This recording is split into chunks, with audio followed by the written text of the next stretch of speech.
Bom, vamos lá para a nossa última aula da disciplina. Vamos falar agora da cultura do arroz, né? Enfim, nós percorremos aí durante a disciplina as principais culturas, né? Soja, milho, feijão, algodão e o arroz, que dentre as culturas anuais, né, são as principais. Claro que entre as outras, que nem perene, né, tem os cítricos, tem o café, semi-perene, tem a cana, mas das anuais, as principais no Brasil são essas aí. Então, vocês já estão acostumados, tem lá o material complementar que está lá disponível para vocês. Eu gosto dessa frase aqui, eu copiei ela, vou ler ela inteira, porque veja que interessante, né? Falando da cultura do arroz, né? Nenhuma outra atividade econômica alimenta tantas pessoas, sustenta tantas famílias e é tão crucial para o desenvolvimento de tantas nações. A produção de arroz alimenta quase que a metade do planeta todos os dias e fornece a maior parte da renda principal para milhões de habitações rurais e cobre 11% da terra arável do planeta. Ora, não precisa falar mais nada, né? Depois de ler isso aqui a respeito do arroz, né? Veja só a importância do arroz, alimenta metade do planeta todos os dias. É a principal renda para milhões de habitações rurais e cobre 11% da terra arável do planeta, né? Nenhuma outra atividade alimenta tantas pessoas como a cultura do arroz. Ou seja, é a principal cultura mundial, é a principal cultura que está aí no prato de todas as nações, de todos os países, rico ou pobre, não interessa a hierarquia, a classe social, o arroz está lá, né? É um alimento que, diferente que a gente fala de feijão, que está mais concentrado no Brasil, o milho, que a gente não come milho todo dia, ou a soja, a gente não come soja ou não come os derivados da soja todos os dias. Agora, o arroz é todo dia. Raras exceções, né? Então, é a principal cultura, é o principal alimento do mundo, sendo o principal alimento do mundo, é a principal cultura do mundo, né? O nosso querido arroz. Quem mais? Em termos de quem mais produz, nós estamos longe do restante do mundo, é claro, né? Mesmo caso que nós dissemos de manhã do algodão, que a China e a Índia são as maiores populações, então eles produzem mais. Utilizam mais o algodão, porque eles são mais tecidos, eles utilizam mais arroz, porque eles aqui, só esses dois juntos aqui, já está quase metade do planeta, né?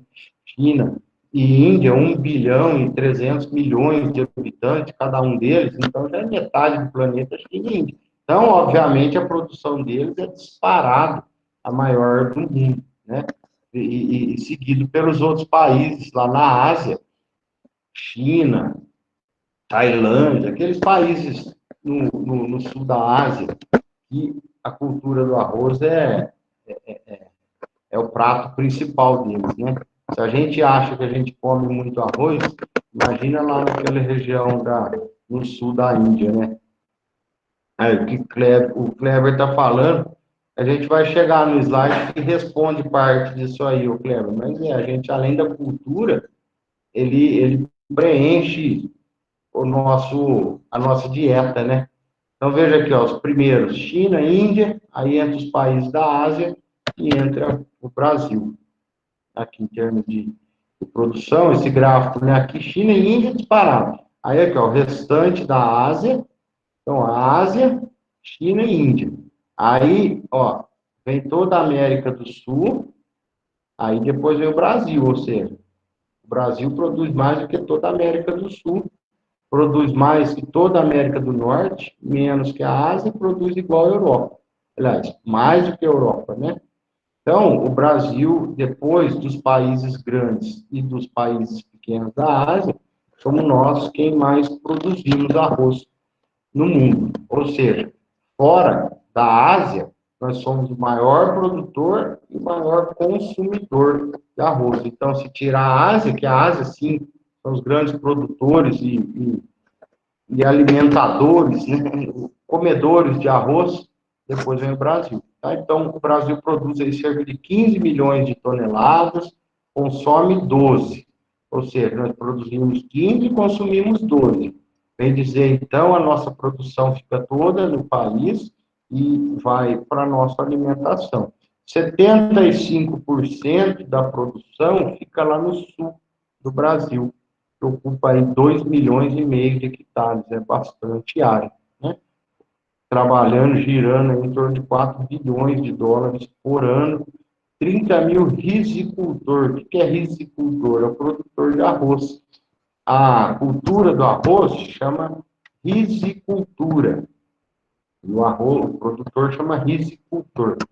Então, são 30 mil risicultores gerando 350 mil empregos direto. Então, está aqui, quem mais produz é no sul.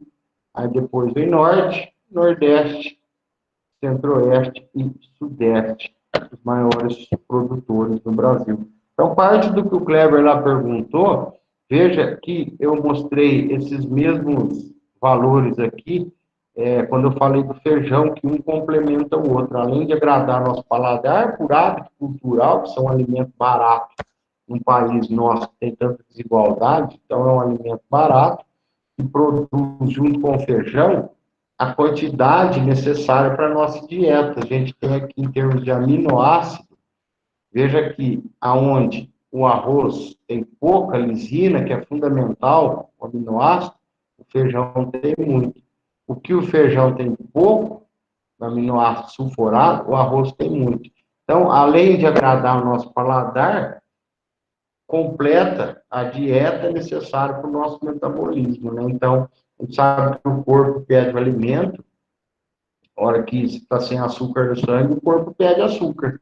A hora que você está faltando, tem dia que a gente acorda com a vontade de comer tal coisa, é o corpo pedindo algum nutriente que forneça aquilo. Ainda mais quando a gente tem algum hábito, né? Às vezes está com vontade de comer um milho, o corpo está pedindo amido. E é assim, às vezes é uma vontade que você nem espera. Nossa, por que eu estou com vontade de comer aquilo? É o corpo pedindo determinado nutriente que ele tem na memória do nosso metabolismo, que aquele alimento fornece aquele nutriente. Então, o corpo pede. Mulher grávida tem assim, é o corpo pedindo determinado nutriente, que o organismo tem na memória qual comida que vai fornecer aquele alimento. Então, arroz e feijão se complementam em termos de nutrição da dieta humana. Então, o arroz tem dois tipos, arroz descascado e arroz polido. Perguntinha para vocês, como que a gente chama aí no dia a dia o arroz descascado? Tem um que é o arroz polido, que é aquele arroz branquinho. E o arroz descascado, que no mercado tem um nome diferente, quando a gente vai comprar, vai lá no restaurante, fala arroz o quê?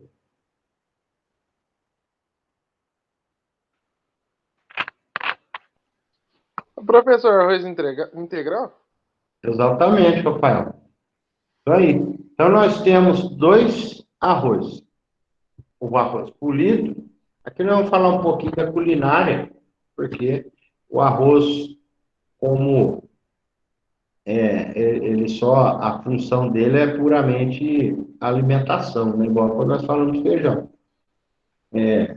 Então, o que é um, o que é outro. Então, a gente vê aquele arroz branquinho, esse de baixo da foto aqui, é o arroz polido.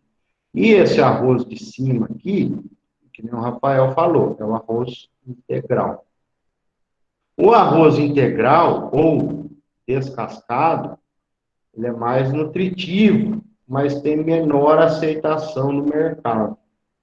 O arroz polido, ele perde muitos nutrientes no beneficiamento e na lavagem, para ficar branquinho.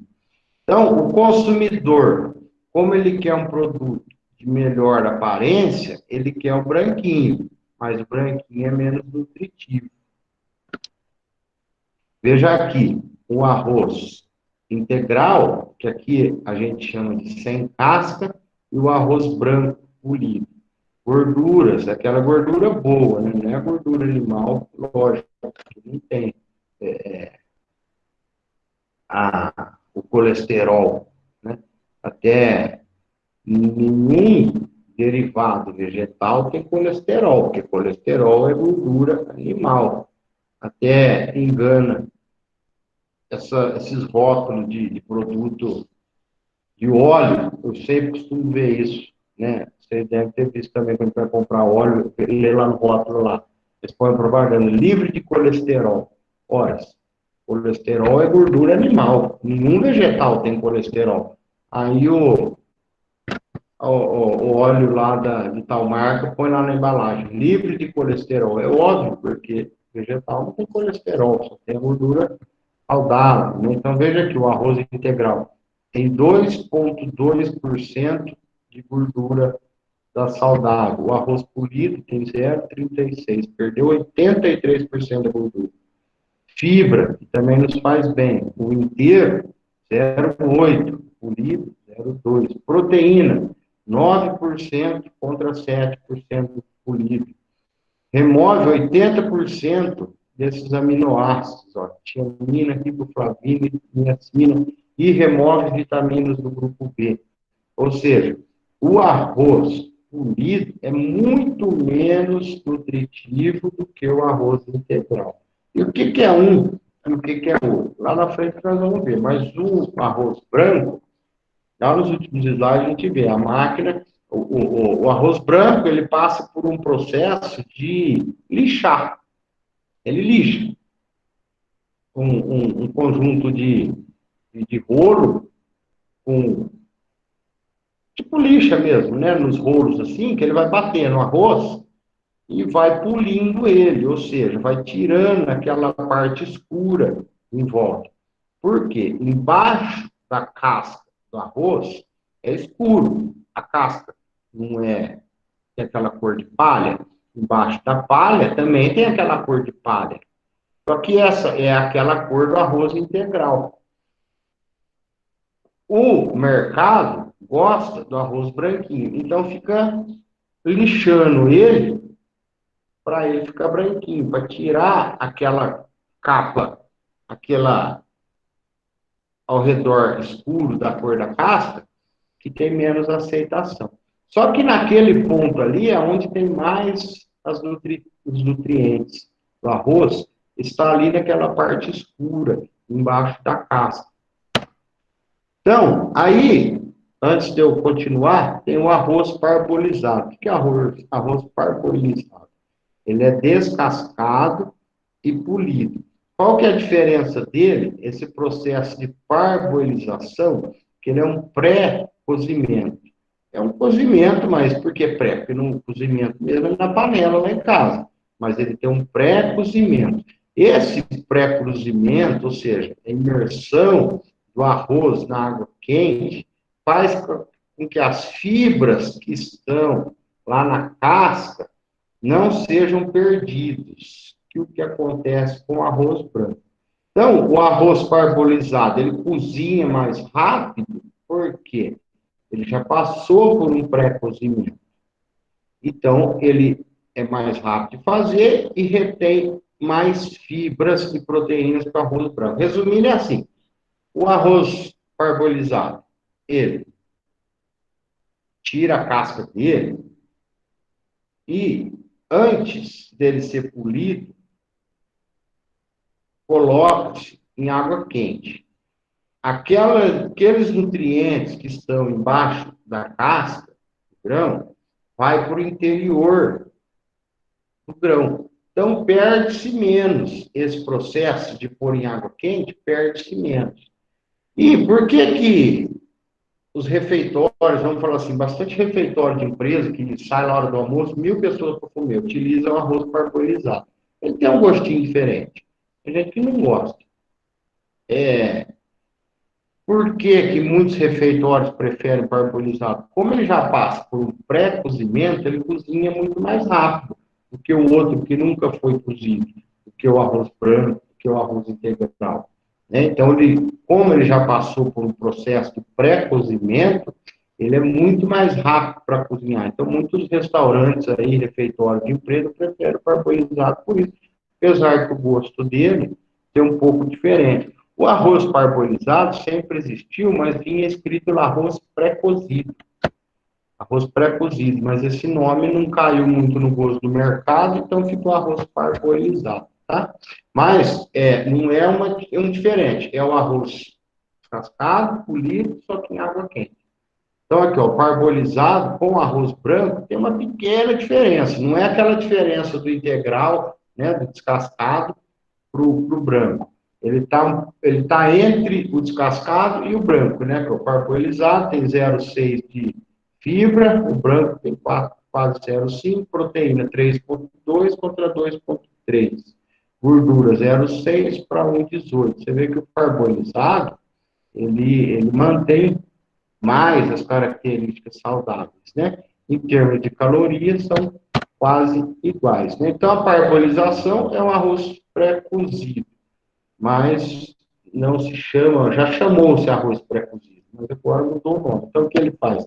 É imerso o grão a 50 graus, então, quando faz, mesmo descascado e o polido, mantém os nutrientes, mantém as vitaminas nos grãos, mas é claro que houve perda no processo de descascamento e polimento. Aí, depois que coloca em água quente, esse grão encharcado, ainda com casca, aliás, o encharcamento, ele é ainda com casca mergulhado na água quente com 50 graus, que nós vimos lá atrás. Então, conforme ele absorve água, parte da fibra do nutriente vai lá para dentro do grão.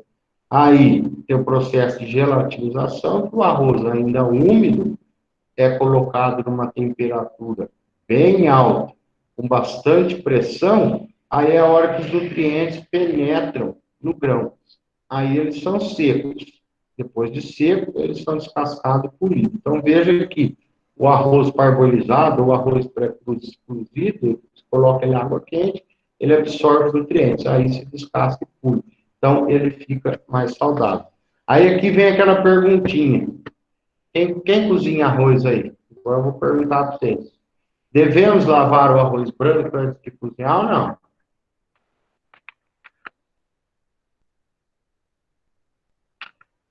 O Cleber falou que não. Estão de acordo ou não? Ou ninguém mais faz arroz aí? Nem vê a mãe fazendo, não pode fazer. Ô, professor, Oh, acredito eu que por ele já ter sido polido, lavado, ele, claro, o senhor já explicou que ele tem bem menos proteína, perde bastante coisa. Agora, se você lavar ele novamente, aí o arroz não vai ter nada, basicamente. muito bem. Exatamente, isso aí, o Cleber. Você disse com relação a isso aí, ó. Por quê? Não é correto lavar o arroz.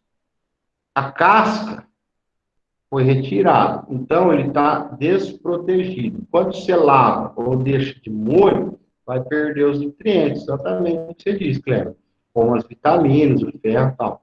Outro motivo para não necessitar lavar é a questão aí de cozimento, né? Que o arroz lavado, ele tem mais tendência de ficar grudado por conta do amido que está hidratado.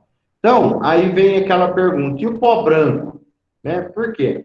Se perguntar, vai lá, a mãe da gente, a avó da gente, se falar para não lavar, elas não comem, né? Ela fala, não, lógico que tem que lavar arroz, sempre lavou, porque aquele pozinho branco preocupa, né? Acha que é defensivo, acha que é veneno, acha que é alguma coisa. Não, aquele pó branco é o pozinho do arroz que poliu, né? Então, você poliu o arroz.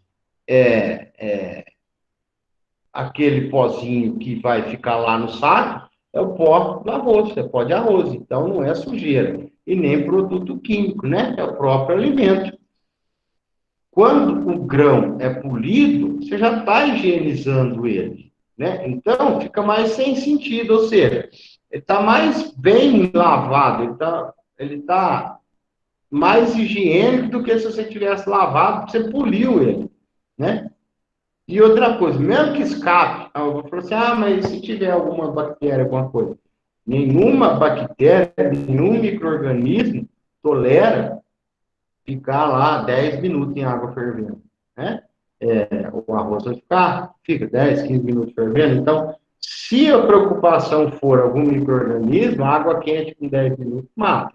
E aquele pó branco é o próprio pó de arroz. Então, é uma falsa sensação de você estar limpando o arroz, mas você não está limpando ele, tá?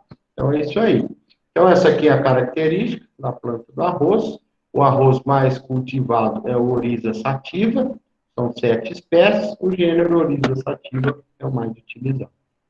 O arroz tem 2 sistemas de inundação, o inundado e o sequeiro.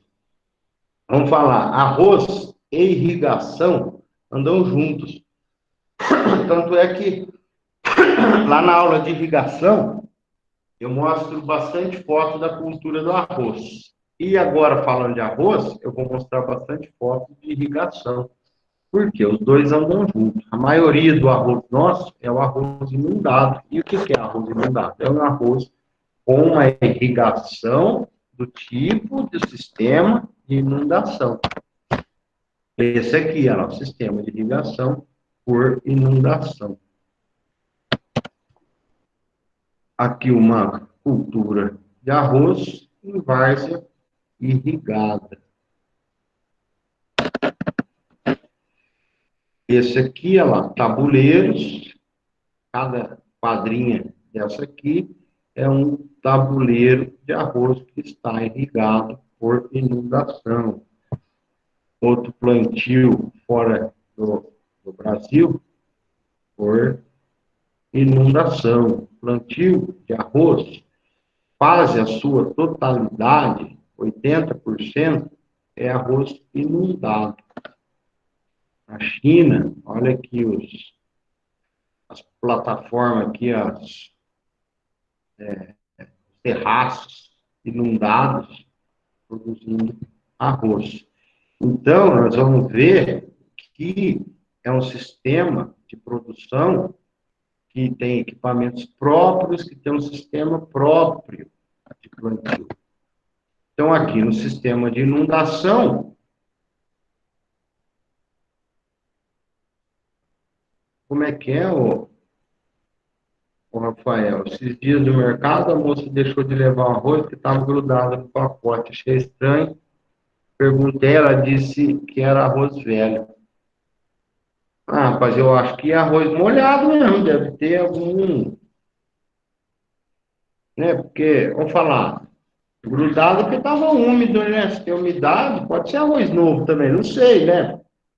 Às vezes ela reconheceu que o arroz está velho, né? Mas ele está grudado, tem mais relação com a umidade, né? Muitas vezes tinha a embalagem podia estar aberta, não sei, ou embalou, né? Eu praticamente não sei nada que diga associando o arroz grudando no pacote com ser velho ou novo, né? Eu acredito que está mais relacionado à umidade dele. Não sei, pode ser.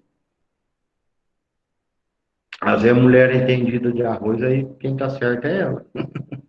Mas eu, particularmente, eu não sei, não tenho nenhuma informação assim de arroz grudando com a idade dele, sabe? Tem a ver com a umidade, né? Então, vamos lá. Então, o sistema de inundação, né, faz a própria superfície do solo, aí tem esse sifão aqui, ó, tá vendo? Aqui é o canal que vem trazendo a água, e aqui tem o sifão pula para dentro, né? Então, o terreno tem que estar muito bem nivelado, é difícil fazer a fertirrigação, baixa eficiência, porque se perde muito por evaporação e percolação dessa água. Então, esses slides aqui eu mostrei lá na irrigação, né?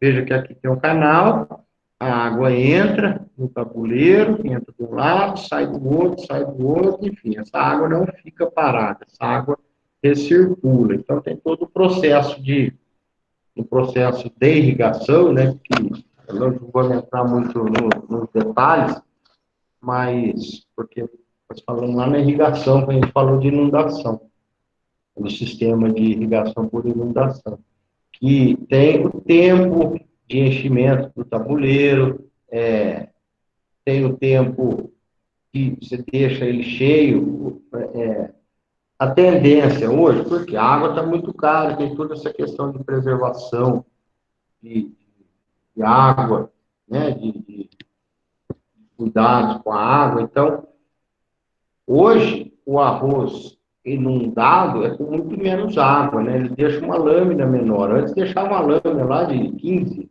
10 centímetros de água, hoje deixa uma lâmina de 2, 3 centímetros. Antes deixava uma lâmina grande, principalmente para controlar a planta daninha. Mas hoje sabe, uma lâmina pequena também controla, segura a planta daninha.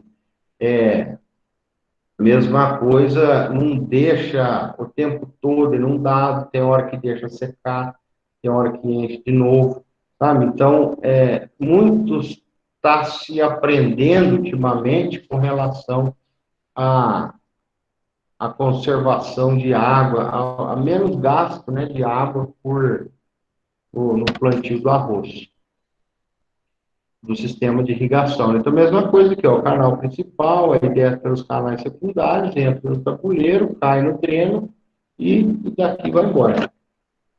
Veja aqui, as raízes. Qual que vocês acham que é do arroz sequeiro e qual que é do arroz inundado? Vê que aqui tem uma raiz que é mais superficial e aqui tem uma raiz que é mais profunda. Essa aqui mais superficial, o que vocês acham que é do irrigado ou do sequeiro?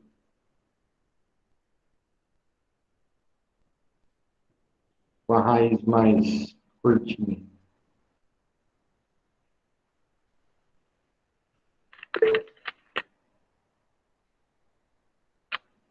Isso aí, Cleber. O arroz que está inundado, não tem por que ele crescer as raízes para buscar água, para buscar nutrientes, a água ele já está inundado dentro da água, né? O arroz sequeiro, ele precisa crescer as raízes para ir buscar água e nutriente. Então, as raízes maiores aqui, ó, é o sistema sequeiro. Então, ó, no sistema de sequeiro, condições aeróbias. O que é? Com ar nas raízes. Então, a raiz se desenvolve mais, que influencia no processo de absorção de nutrientes. O arroz inundado, em condições anaeróbias, que é menos influenciado pelas condições climáticas, né? Óbvio, se ele está dentro da água, ele vai sentir seca, não vai sentir excesso de chuva. Então, um trabalha com ar, outro trabalha sem ar. Você, mas como que a raiz do arroz consegue ficar sem ar, né? Toda planta precisa ter ar na raiz, não pode ficar em solo encharcado. É que o arroz desenvolveu um mecanismo chamado aerênquima, de aeróbio, e ele consegue retirar o oxigênio da água, né? A água não é H2O, esses aerênquimas do arroz conseguem separar esse oxigênio da água, de forma que supre o oxigênio dele pelas raízes, diferente das outras plantas, que precisa ter o oxigênio na forma gasosa para absorver. Então, o arroz, ele absorve o oxigênio, está na água, graças ao mecanismo, à especialidade que os aerênquimas promovem essa planta, tá? Então, ó, cultivo inundado, no Brasil agora estamos falando, 75% da produção nacional é de arroz inundado, contra 25% em sequeiro. O sequeiro, ele é chamado de terras altas. Arroz de terras altas é o arroz sequeiro, tá? Vocês vão ver bastante essa forma de falar aqui. E aí tem um cultivo que é em várzea, sem irrigação. Quando a gente fala várzea, a gente não está falando de área somente inundada, né? Porque tem várzea que é seca. Várzea quer dizer aquela área de baixada. Área entre dois morros, assim, lá embaixo, uma várzea. Agora, várzea, na época seca, não tem água, né? Então, está falando aqui, várzea sem irrigação. Então, ó, cultivo inundado, cultivo de sequeira. Mas veja que a cultivo em várzea, para nós é até irrelevante, é 1% da produção. Veja aqui, ó, 75% contra 24%. Só que veja em termos de área, é quase igual, 50% de inundado e quase 50% de sequeiro. Mas veja, um produz 75% em metade da área, o outro produz 24% em metade da área de arroz. Por quê? A resposta está aqui, ó, 7 toneladas por hectare que produz o arroz inundado. 2 toneladas por hectare que produz o arroz sequeiro. Então, o arroz inundado produz aí 3, 4, até 5 vezes mais do que o arroz sequeiro. Então, por isso que cada vez mais o arroz sequeiro de terras altas está sumindo, né? Veja aqui, ó, em 2004, o arroz de terras altas, 4 milhões de toneladas. 2015, 1.400.000 toneladas. Olha como vem caindo ano a ano. Eu não achei uma tabela histórica mais atualizada, mas a gente está vendo, enquanto que o inundado, ó, de 8 milhões de toneladas, está chegando a 11. Então, veja que está cada vez mais diminuindo a produção de arroz sequeiro e aumentando a produção de arroz inundado. É óbvio, né? Se produz muito mais, por que eu vou produzir sequeiro? Né? E em termos de produtividade, veja aqui, ó, enquanto que o arroz de sequeiro produz quase 2 toneladas por hectare, o arroz inundado produz 6, 7 toneladas por hectare. E vem aumentando a produtividade por hectare. Então, veja que a diferença é gritante, né? De 1 tonelada para 7 toneladas. A diferença é muito grande do arroz inundado, da produtividade, né? Do arroz inundado do arroz sequeiro. A diferença é muito grande. Então, quem produz? Uma outra perguntinha. Hoje eu estou cheio das perguntas para vocês aí, para vocês ficarem comigo aqui na aula. Quem planta o sequeiro pode passar para inundado ou não? Se o cara quiser inundar a área dele, ele pode ou não? O que vocês acham?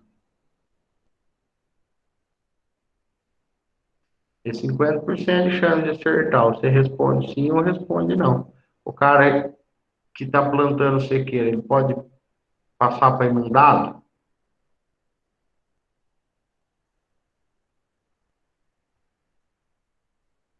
Ninguém vai arriscar? O Adriano falou que não. E aí, alguém acha que sim? Ou acha que não também?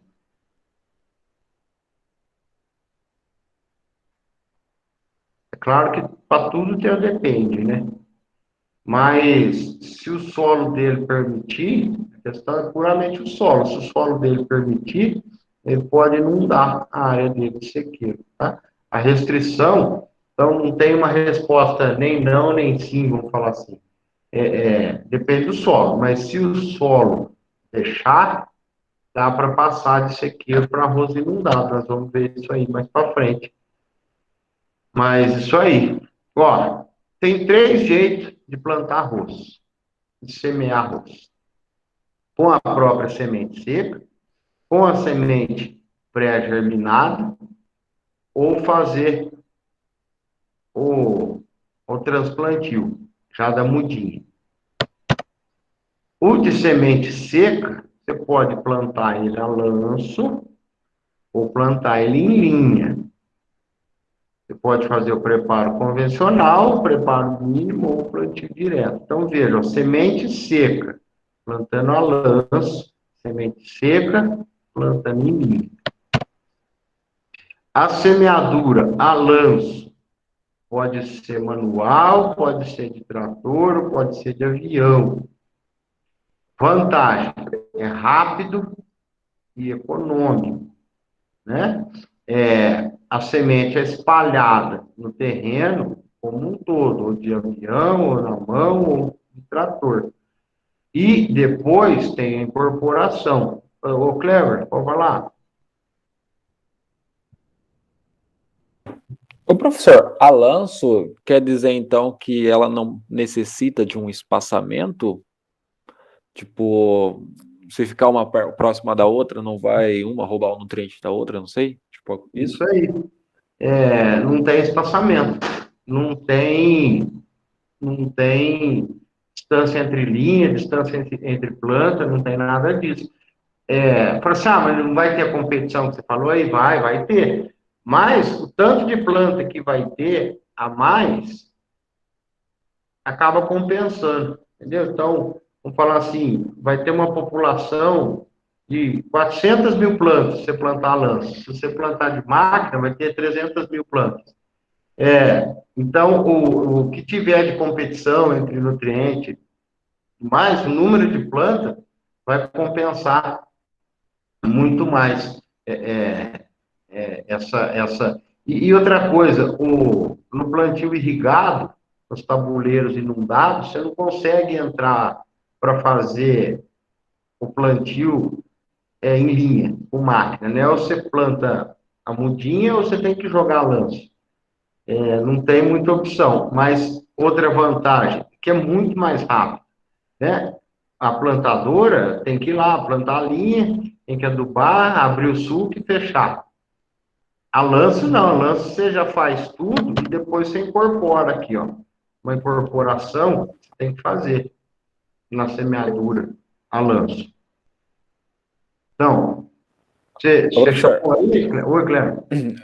mas e no caso da taxa de germinação? Se você jogar muito, pode ser que você perca alguma coisa ou tudo que você jogar germina? Não, tem a porcentagem de germinação, sim. Você tem que fazer, você tem que ter a taxa de germinação, né? Porque, na verdade, assim, a quantidade que joga em quilos, nós vamos chegar ali no plantio, já vou falar isso. É muito, que nem, olha aqui, ó, que interessante, ó. Esse dado aqui, ó. Nesse sistema gasta, vê que a gente não fala em número de sementes. A gente fala, ó, de 180 a 200 quilos por hectare, né? A quantidade que joga é muito grande, porque vai ter muita perda, vai ter muita competição, metade não vai nascer. Por isso que joga muito. Se vocês lembrarem, lá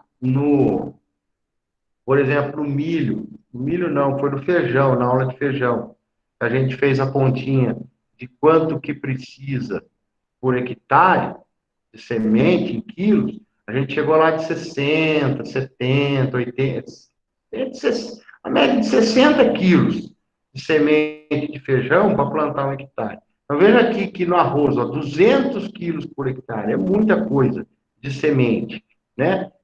Por quê? Porque muito vai perder, metade não vai nascer, então você já joga um tanto bem a mais. Você vê que a gente está falando aqui em 200 quilos por hectare. É muita semente que joga exatamente por conta disso aí que você está dizendo, o Kleber. Mas é um sistema de plantio que vem sendo bastante utilizado nas áreas inundadas, né?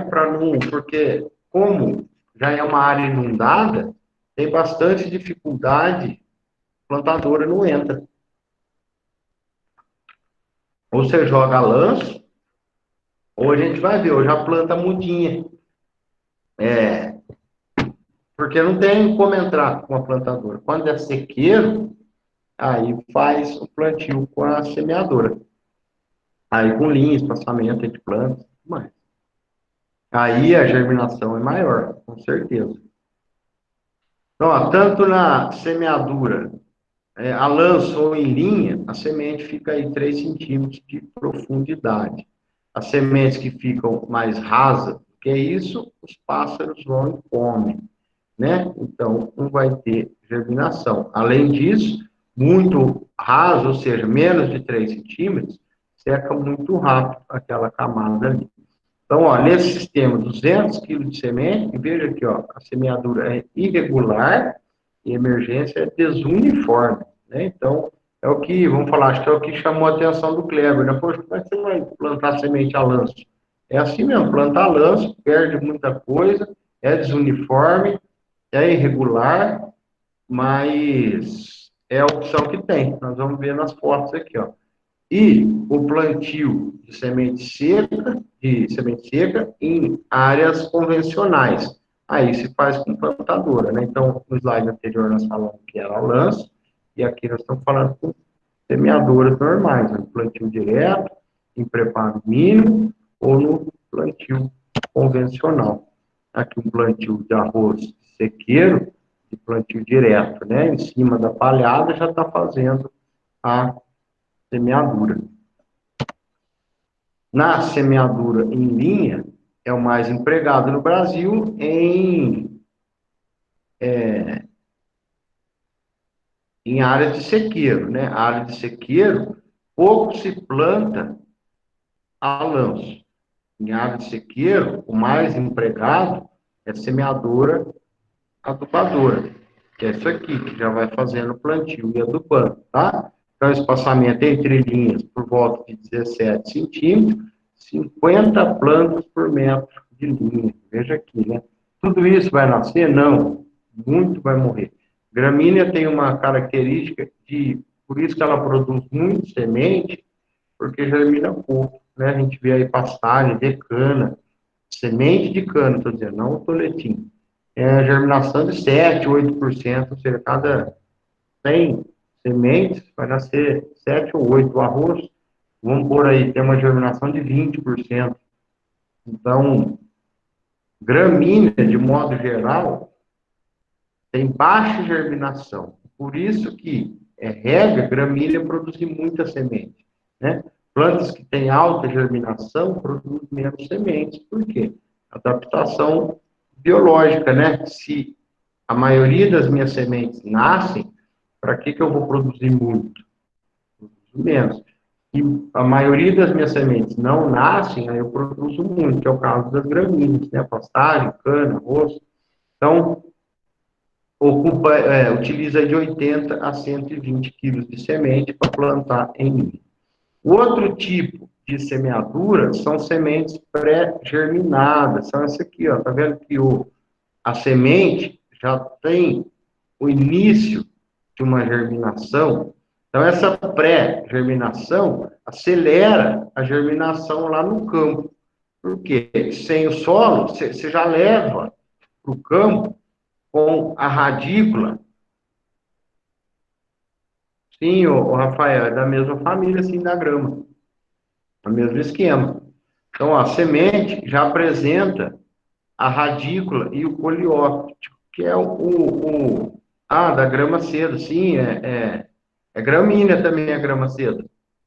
É a mesma coisa, mesma ideia. Só que a grama seda, ao invés dela junto com muita semente, né? Como que a grama seda multiplica? Tanto por semente, como os estolões, né? Que vai entrando na área. O próprio caule, né? O caule, ele nasce, ele cresce e enraiza de novo, cresce, enraiza de novo, cresce, enraiza.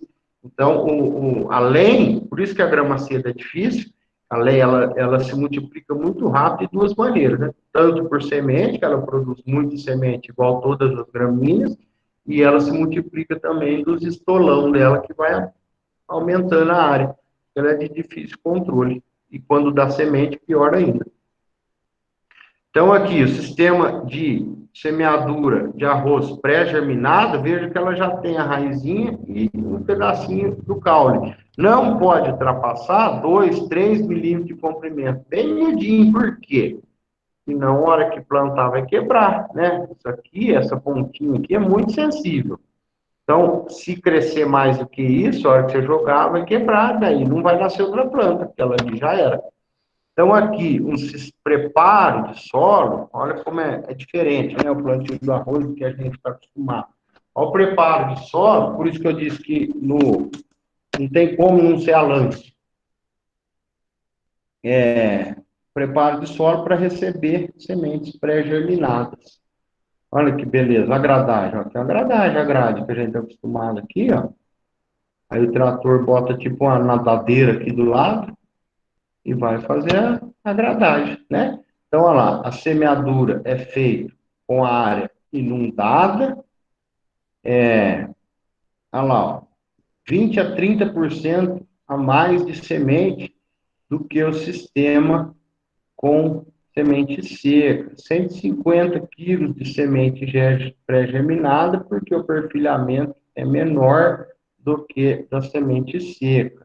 Então, ó, 300 plântulas por metro quadrado, para no fim sobrar algumas que não vão germinar. É isso aí, né, da grama com a cana é difícil mesmo, porque as duas são gramíneas. Veja aqui, ó, aí como o arroz é inundado, veja que aqui o canal está sendo limpo, para quê? Para fazer a inundação da área. Ó, o canal de irrigação para inundar o arroz aqui, ó, o preparo de solo. É diferente de tudo que a gente está acostumado, né? Olha lá, gradagem dentro de uma área inundada. Se fizer isso aqui em qualquer outra lavoura, né? Tá falando da cana aí. Imagina você, sei lá, na usina preparar o solo desse jeito. No arroz é assim que prepara. Olha lá, enxada rotativa, gradagem. Olha lá. Olha o João Dirzão, ó. Tudo dentro da água.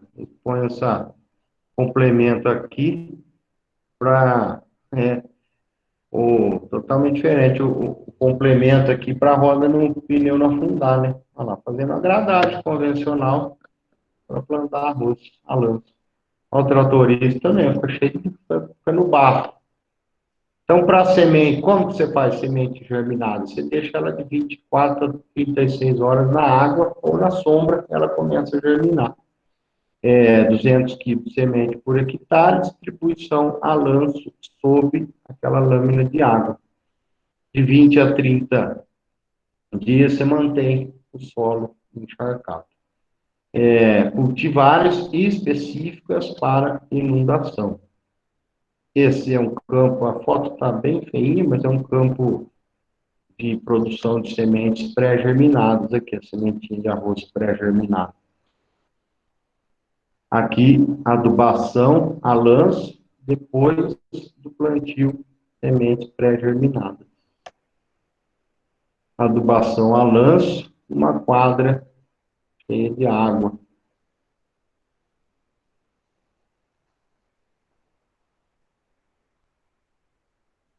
Ô Kleber, a resposta é sim, você está, né, perguntando aí por que que é lá no sul do país, sim, as condições de clima é mais favorável, onde mais produz, exatamente. Sua pergunta já veio com a resposta. É as condições mais adaptadas que no sul do país tem. Ah lá, ó, sementes pré-germinadas com avião. Arroz, já uma lavoura grande, né? Com sementes, feito com sementes pré-germinadas. Olha lá aquela pergunta que eu fiz lá atrás, se pode inundar uma área, né? O cara que produz de sequeiro, ele pode produzir inundado? Pode, se o terreno for plano e o solo conseguir represar, não percolar tudo, né? Vamos falar assim, tiver um lençol freático raso, solo raso, você consegue inundar. Olha lá o implemento de fazer as taipas, né? Isso aqui chama taipa. Não é uma curva de nível, é uma barreira para inundar. Olha lá. Está enchendo um tabuleiro essa foto aqui, ó. Essa foto, olha que legal. Ele fez o plantio em linha, semente seca, com a semeadora. E agora está inundando. Está enchendo d'água. Então, aqui ficou assim, depois que inundou. Um plantio em linha, e depois passou pelo processo de inundação. Aqui, lavouras inundadas de arroz. O outro sistema de transplantio. Então, nós falamos semente seca, falamos semente pré-germinada, ou você faz o plantio da muda. Você produz a muda do viveiro, nas bandejinhas, e leva as bandejinhas para a máquina que planta no campo inundado. É uma máquina apropriada, você pode plantar muda à mão também. Pode plantar a mudinha com a mão ou com a máquina, tá? Nesse sistema, a transplantadora tem regulagem de 3 a 10 mudinhas por cova, ou seja, ela faz uma covinha, põe 3 a 10 mudas por covinha que a máquina faz. E 14 centímetros entre covas, 30 centímetros entre linhas. O rendimento de uma plantadorinha dessa aqui é 3.000 metros quadrados, 0,3 hectares por hora, ou seja, 3 horas para fazer um hectare, sendo necessário de 120 a 130 caixas. Essas caixinhas têm medidas padrão, de 0,6 por 35 de altura, ou seja, é uma bandeja adequada para a plantadora de arroz, né? Então, olha lá, planta 150, chama tapete, mas é bandejinha, né? Bandejinha chama de tapete. Planta 150 tapetinhos por hora, essas máquinas. Aí, põe. Rafael, não é problema não, animal. Bom, risco tem, né? Igual em qualquer área, né? De ter animal que lá é a área deles, mas especificamente não tem perigo não de animal peçonhento nessas áreas.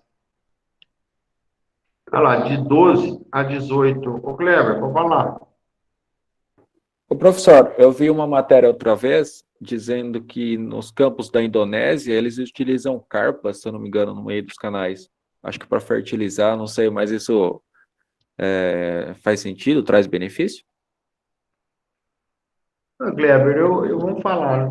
Comercialmente, rapaz, eu nunca vi. Será que não é? Porque eu imagino assim, que para ter carpa, tem que ter uma lâmina grande de água, né? E tudo isso aí tem um custo, né? Hoje, a tendência é ter menos água, ter uma laminazinha menor para economizar água, então, que não seria o suficiente para ter um peixe.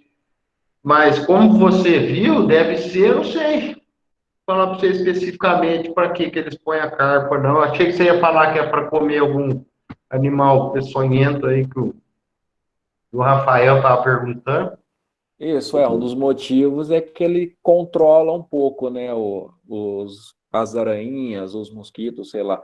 E o outro é que a fezes dele fertiliza e também mantém o pH da água, parece alguma coisa semelhante a isso.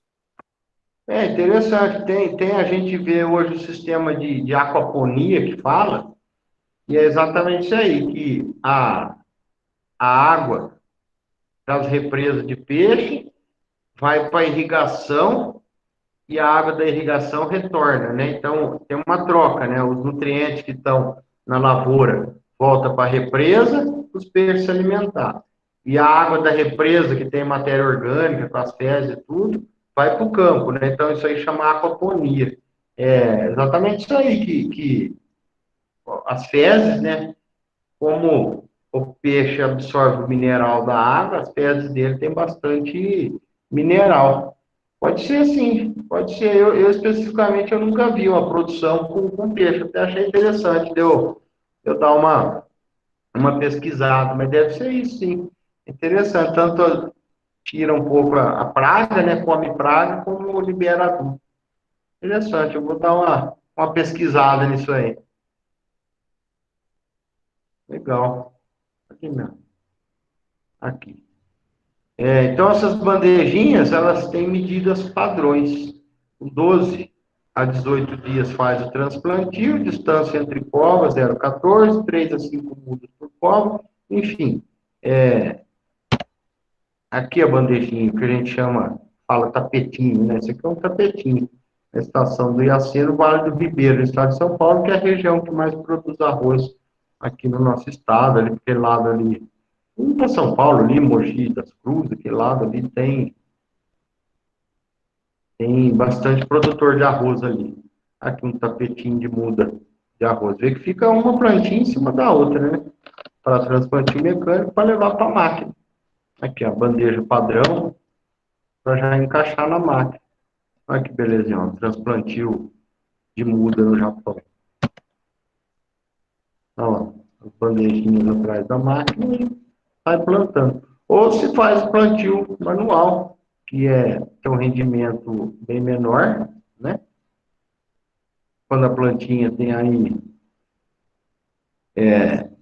10 centímetros de altura, você leva para o campo, a 300,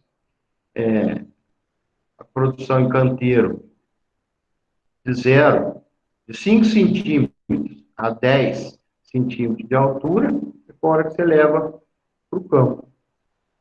Canteiros nivelados, 300 a 500 metros quadrados de canteiro, recebe de 40 a 50 quilos de semente, que é o suficiente para 1 hectare. Aqui, ó, o transplantio manual de mudinhas pré-brotadas, ó, para você plantar 1 hectare, 30 a 40 homens. No método manual, as mudas são transplantadas na área drenada. Depois de 20 a 30 dias, você faz a inundação, que é quando a planta tiver ao redor de 25 centímetros. No plantio de muda mecânico, o transplante ocorre quando a planta tem 12 centímetros de altura, e é por volta de 18 dias depois da semeadura. Aí um plantio manual de arroz inundado. Aqui as mesmas informações, né? A gente vê que, a gente vai ver nos outros slides agora, que questão de espaçamento entre plantas, espaçamento entre linhas. No arroz, ele tem dos mais variados. Por quê? Porque tem o plantio em cova, tem o plantio em linha, tem o plantio a lanço. Então, essa questão de espaçamento entre linhas, espaçamento entre covas, espaçamento entre plantas, no arroz não se utiliza com essa precisão, igual a gente fala nas outras culturas. No arroz, a gente sempre fala, vocês vão ver aqui, espaçamentos variados, total de semente variado, sempre trabalha em quilos de semente. E canteirinho de produção de muda, quando faz o transplantio da muda, ela está desse tamanhozinho aqui, ó. A foto está acabada, feia, apagada, aliás. Ó, cultivo de arroz inundado nas Filipinas com transplantio manual no Brasil.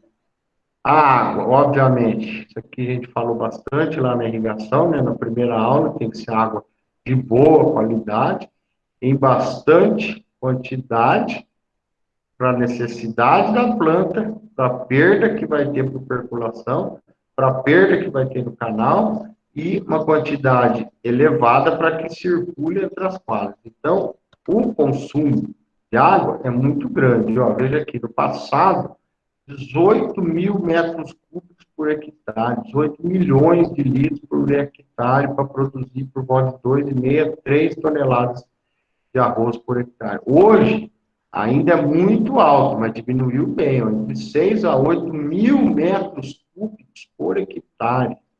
Só que produz 10, até 10 toneladas por hectare, né? Então, veja aqui, ó, 6 a 8 milhões de litros por hectare você plantar arroz inundado. Então, é muita água. Então, é isso.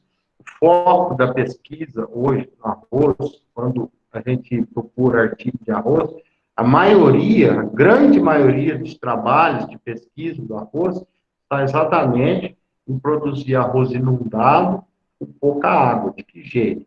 Por uma lâmina menor, ou não deixar inundado o tempo todo, deixar uma parte inundada, uma parte seca, você enche, esvazia, enche de novo, para não deixar o tempo todo entrando água, porque a água hoje a gente sabe que é um bem finito, tem preço, tem campanha de economia de consumo de água e tem que pagar a água hoje, né? Então a água passa a ser um custo muito caro dentro do processo de produção.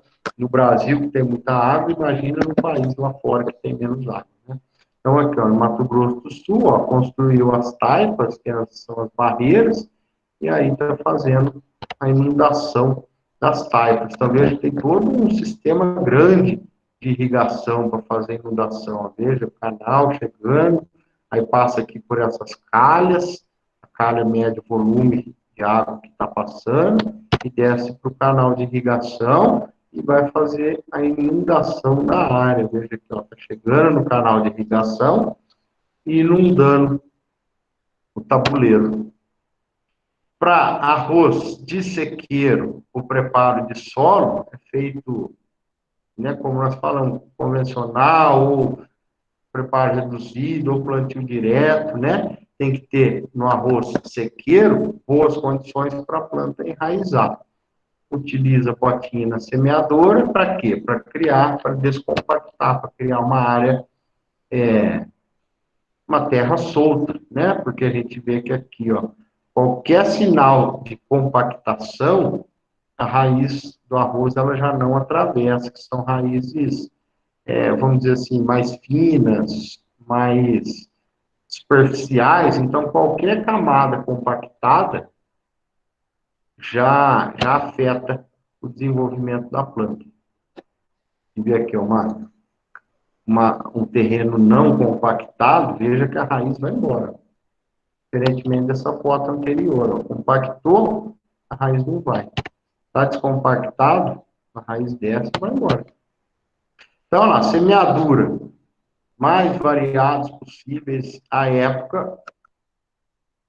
Se vai plantar arroz sequeiro, sem irrigação, você tem que saber quando é que vai chover, né? Para poder plantar, porque o arroz é muito sensível à falta d'água. Então, você tem que plantar ele coincidindo com o período da chuva, né? O espaçamento e a densidade depende se você vai plantar em covas ou se você vai plantar em linha. Se for em covas, tem a distância entre covas variadas, 8 a 10 plantas por cova. Se for semeadura em linha, você vê de 20 a 50 centímetros entre linha, de 100 a 200 plantas por metro linear.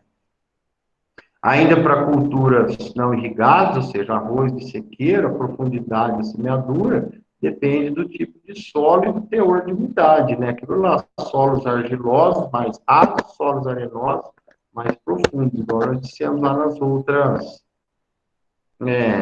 culturas, né?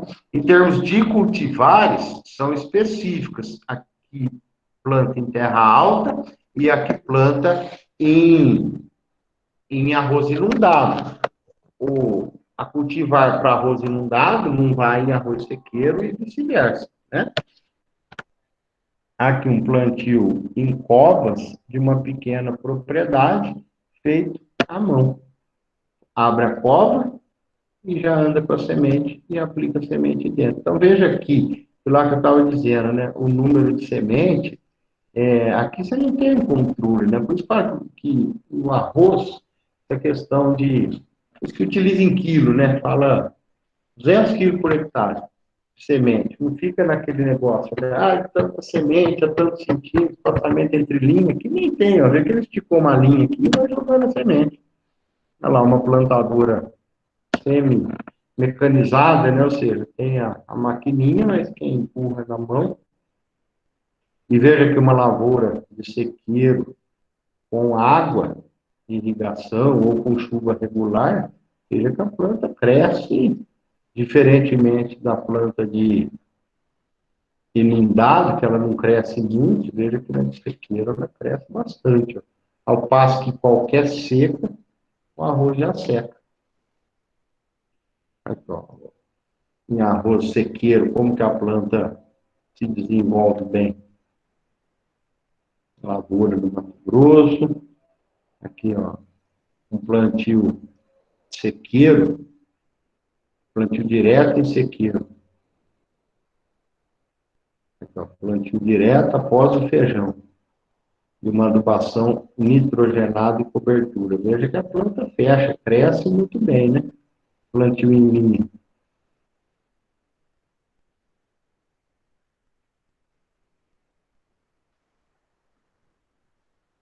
Fora do Brasil também, veja lá, em declividade, como fica uma linha em cima da outra com relação a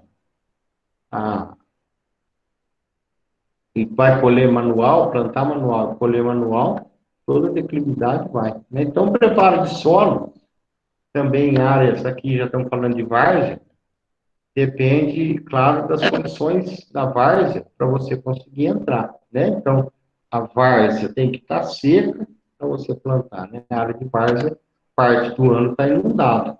Aqui um preparo em várzea úmida.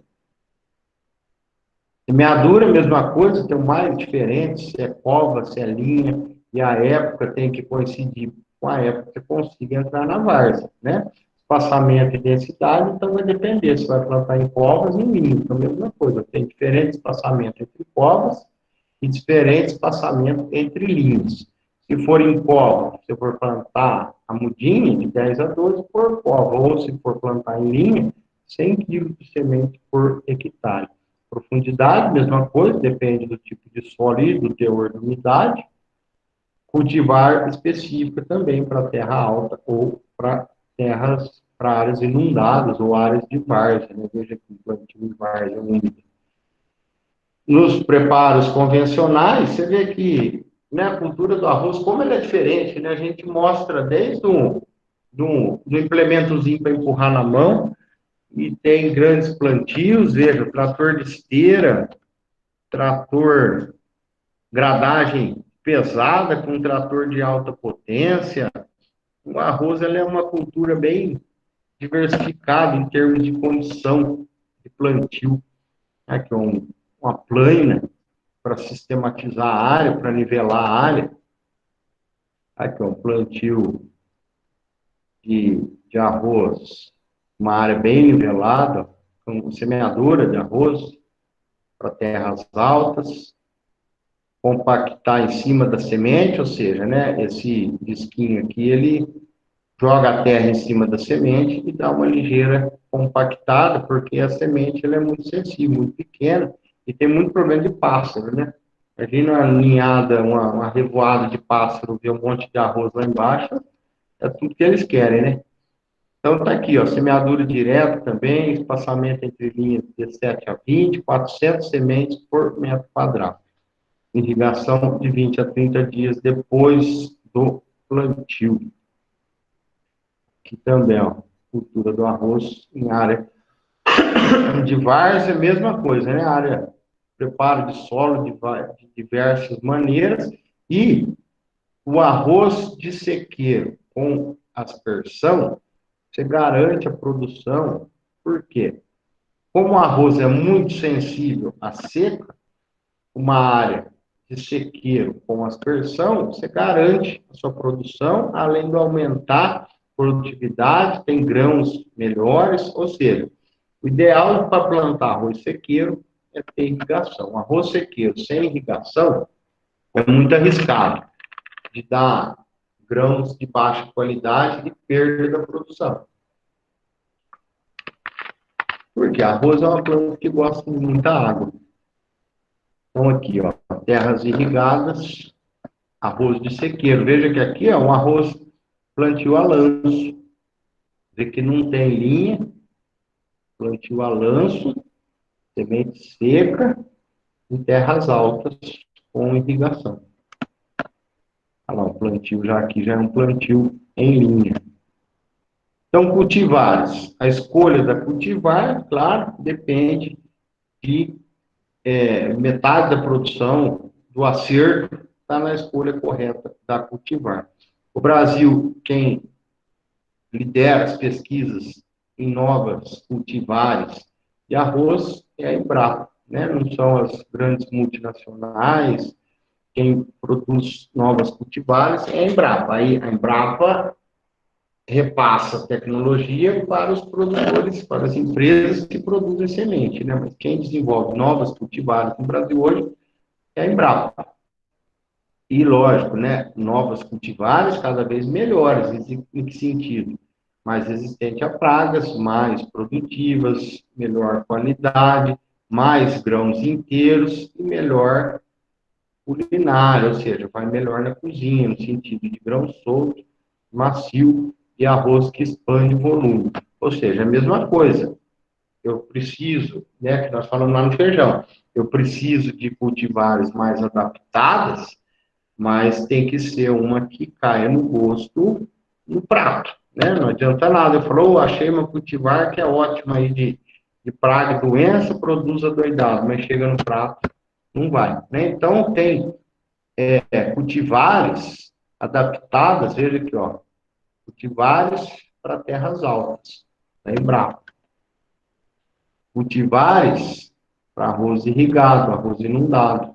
Então, veja que cada uma é uma. Que está lá para arroz sequeiro, não é a mesma cultivar para arroz irrigado. Cada uma tem a sua característica, né? Em termos de adubação, aqui eu fiz uma perguntinha.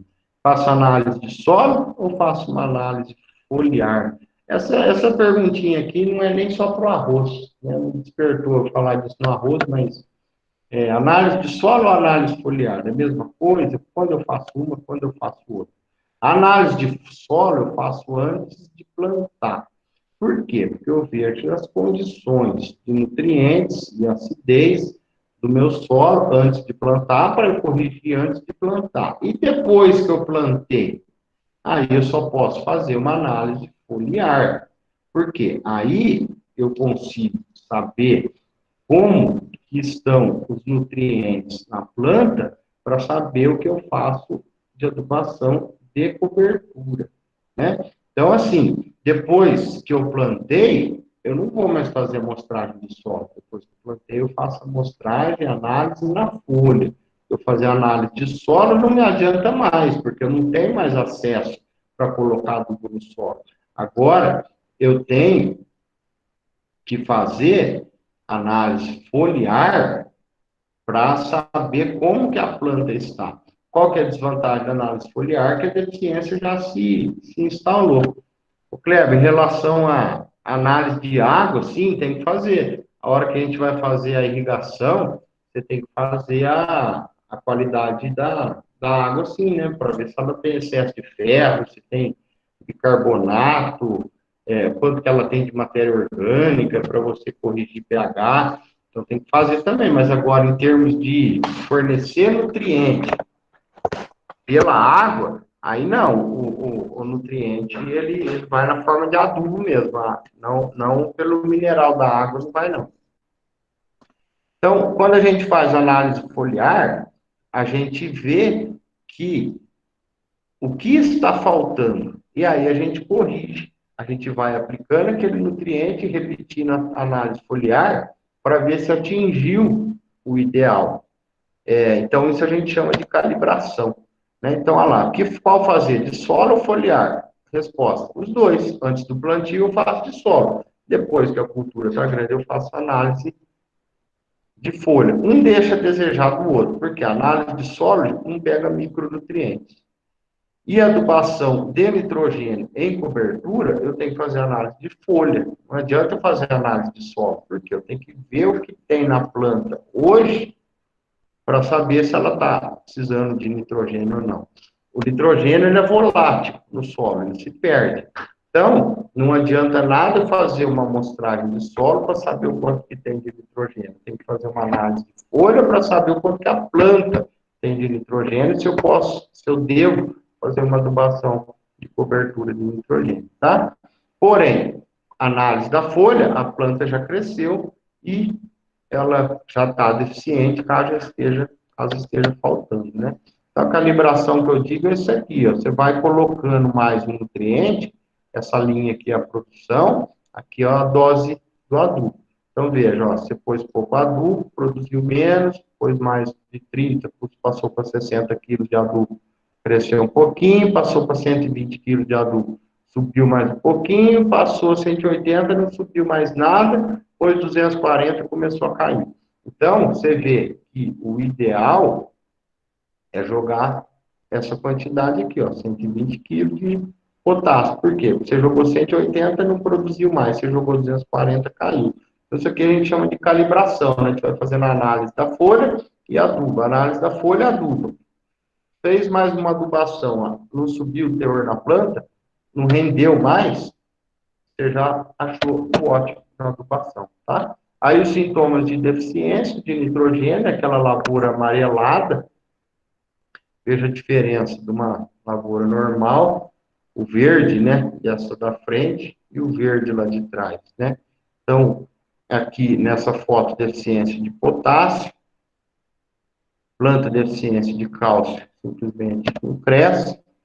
Nitrogênio, quando tem deficiência de nitrogênio, geralmente o motivo é porque tem pouca matéria orgânica, ou lixiviou o nitrogênio, ou desnitrificou, porque em forma de nitrato que a planta absorve. Se ela sai da forma de nitrato, ela não absorve mais, ou está faltando porque teve erosão no solo. O sintoma de falta de nitrogênio são as folhas mais velhas, que ficaram amarelas. A dose no arroz de sequeira de 40 a 50 quilos por hectare, parcelado em 2 vezes. No arroz irrigado, é de 90 a 100 quilos por hectare, parcelado em 3 vezes. Sulfato de amônio ou a ureia é a forma de aplicação. A ureia tem mais nitrogênio, sulfato de amônio você ganha um enxofre, que deve ser incorporado, né? Regrinha sempre do nitrogênio, não esqueçamos disso. A adubação de nitrogênio tem que ser incorporada preferencialmente.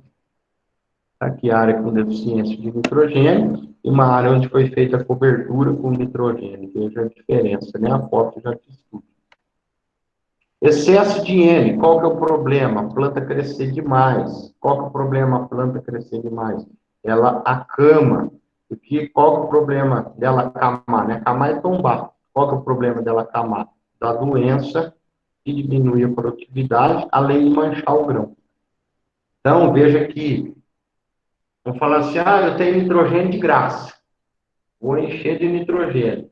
Você vai perder por conta disso, que a planta cresce muito, tomba, e aí perde produtividade, mancha o grão e dá doença. Aqui um acamamento de uma lavoura de arroz. Tombou. Aqui, ó, acamamento de uma lavoura de arroz.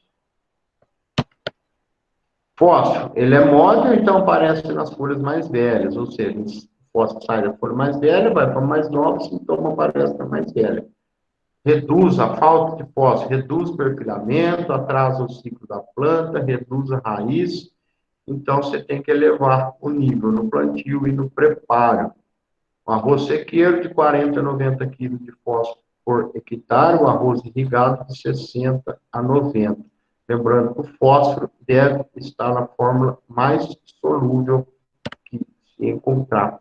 Plantas parcela com deficiência de fósforo no fundo e plantas normais aqui na frente. Veja a diferença do vaso, né? Sem fósforo e o vaso com fósforo, né? A foto já diz tudo.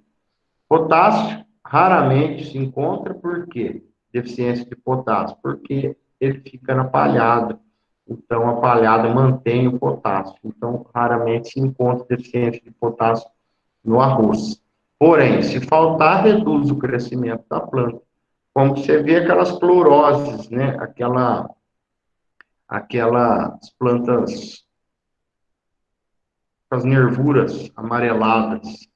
Aí começa na nervura e vai para as margens, sem contar que o potássio é quem faz as raízes crescer. Recomenda-se dividir metade no plantio e fazer metade de cobertura, 30 a 50 quilos no sequeiro, 40 a 80 quilos por hectare de potássio no arroz irrigado. Aí os sintomas de deficiência de potássio, veja um vaso, tem potássio com potássio, né? Veja a diferença. E o cálcio, como que a gente manda cálcio? Através do calcário. Então, o calcário tanto fornece cálcio, como eleva o pH para trabalhar na faixa de 5,5. Ausência de cálcio, aparecem sintomas nas folhas mais novas, porque ele é imóvel na planta. Então, as folhas mais velhas chegam a morrer, atrofiar ou ficar necrosada, que é a morte da folha. Uma planta com deficiência de cálcio. E micronutrientes, qual que é o mais importante? No arroz, zinco e ferro. Se aplica no solo ou por cobertura via foliar. Para aplicar micronutriente, o pH tem que estar corrigido. Depois, você faz a aplicação de micronutriente via foliar. Veja aqui, deficiência de ferro, sintoma de falta de zinco, o arrochamento das folhas, parecido com um sintoma de falta de fósforo. Veja aqui outros micronutrientes, né, o sintoma e o dano na planta. Veja aqui a falta de potássio, a raiz menor, e as plantas amarelecidas. Falta de micronutrientes, as cloroses nas plantas, nas folhas. O arroz não tolera excesso de ferro, a planta não cresce. Você tem que fazer o manejo desse ferro com a irrigação, fazer calagem e plantar cultivares tolerantes, caso a sua área tenha ferro em excesso. Então, aqui uma receita de bolo, se você não tiver uma análise foliar, para toda cultura, mais ou menos tem isso, né? Não é o correto, mas dá falta de uma análise foliar, uma análise solo, desculpa, 250 quilos de nitrogênio na forma de sulfato de amônio, 250 quilos de fósforo na fórmula de superfosfato, simples, 30 quilos de potássio na fórmula de cloreto de potássio.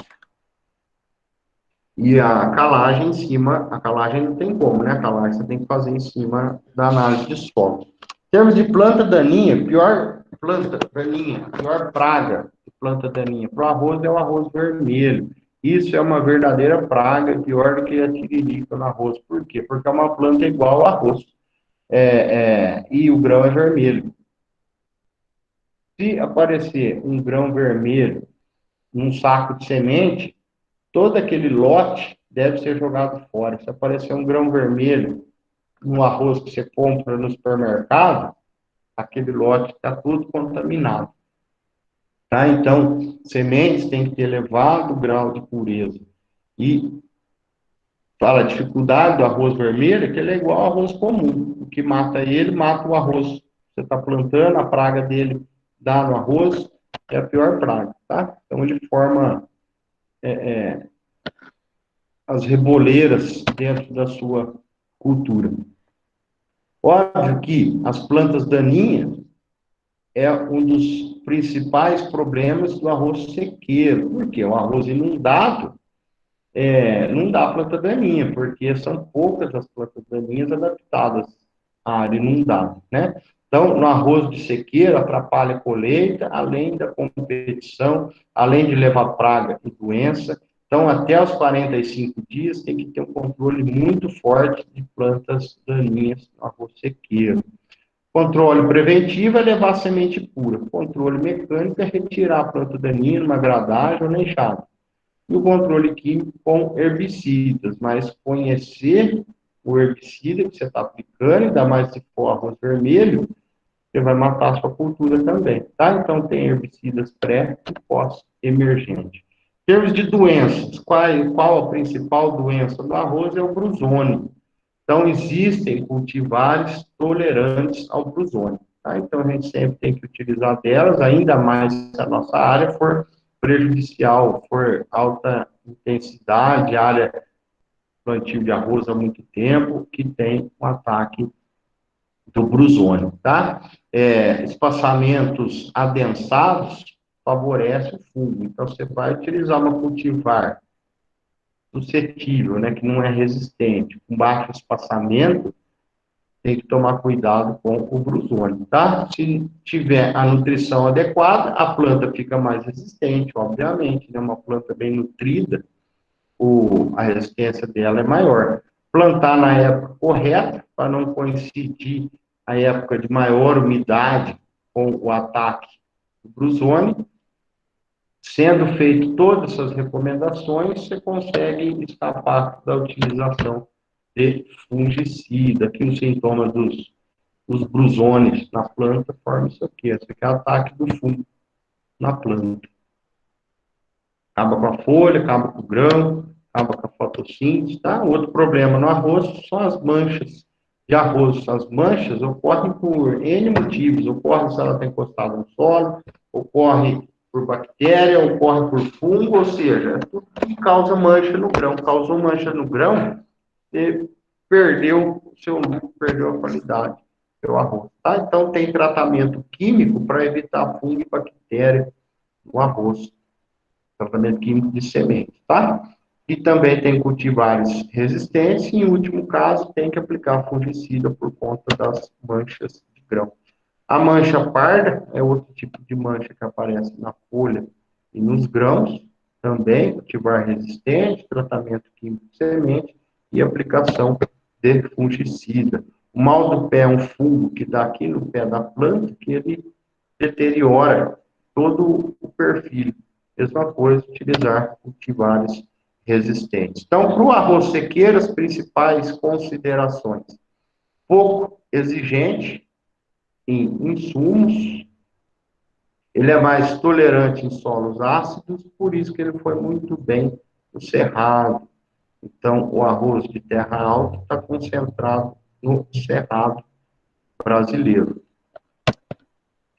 Em termos das fases dos ciclos fenológicos, né, do arroz, ele tem 3 fases: vegetativa, reprodutiva e maturação. A reprodutiva é a hora que forma o grão, forma a panícula, que é o que nos interessa. E na hora da maturação, lembra lá do milho, né? O grão leitoso, o grão pastoso e o grão maduro, que completa todo o ciclo. Em termos de pragas, é o que mais causa problema no arroz sequeiro também. São essas pragas, é o que mais causa as perdas, né? Cupim, percevejos, cigarrinhas, lagartas e brocas. Então, aqui, ó, os 3 últimos são besouros, esses 3 aqui são lagartas, esse é uma cigarrinha, e aqui o percevejo e o cupim. Então, aqui tem as fotos de todos eles, né?